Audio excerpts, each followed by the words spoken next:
दोस्तों, सोचिए, एक ऐसा देश जिसके पास दुनिया का सबसे बड़ा तेल का खजाना है, फिर भी उसकी आधी आबादी गरीबी में जी रही है।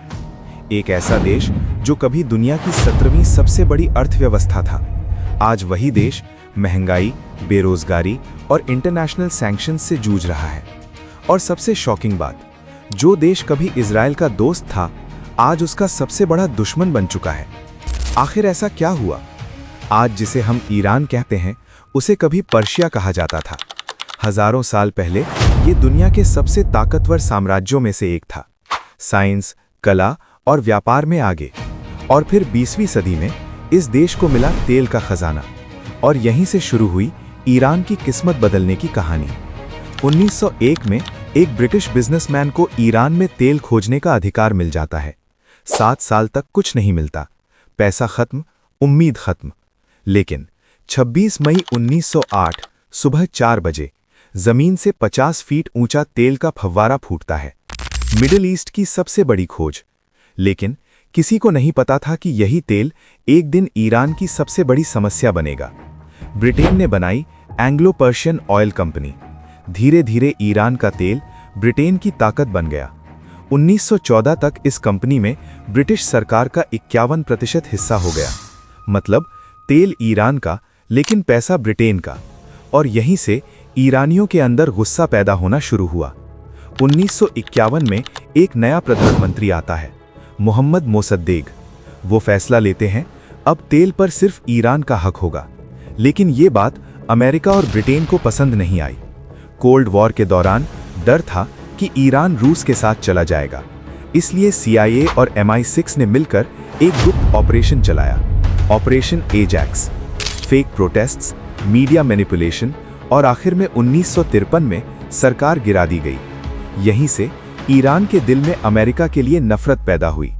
इसके बाद सत्ता में आए शाह। उन्होंने देश को मॉडर्न बनाया, महिलाओं को अधिकार दिए, शहरों को यूरोप जैसा बना दिया। 1970 में ईरान दुनिया की 17वीं सबसे बड़ी इकोनॉमी बन गया।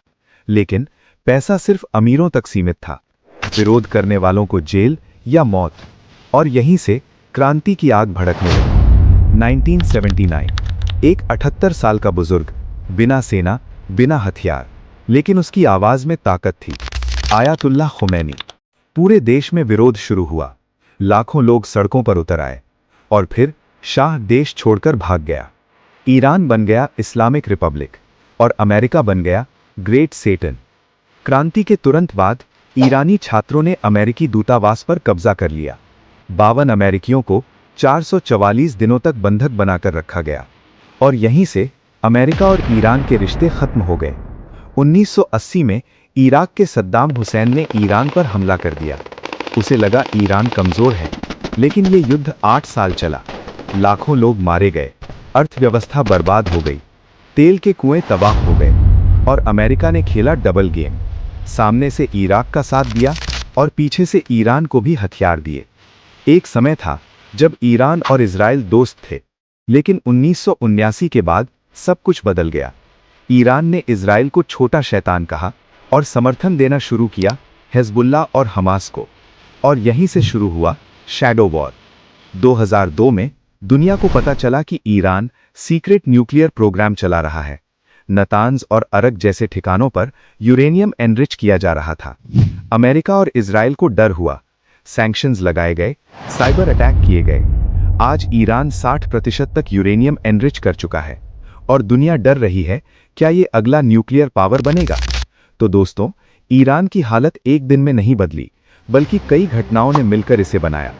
1953 का तख्ता पलट, 1979 की क्रांति, ईरान इराक वॉर और न्यूक्लियर सैंक्शंस, इन सब ने मिलकर एक अमीर देश को दुनिया से अलग कर दिया।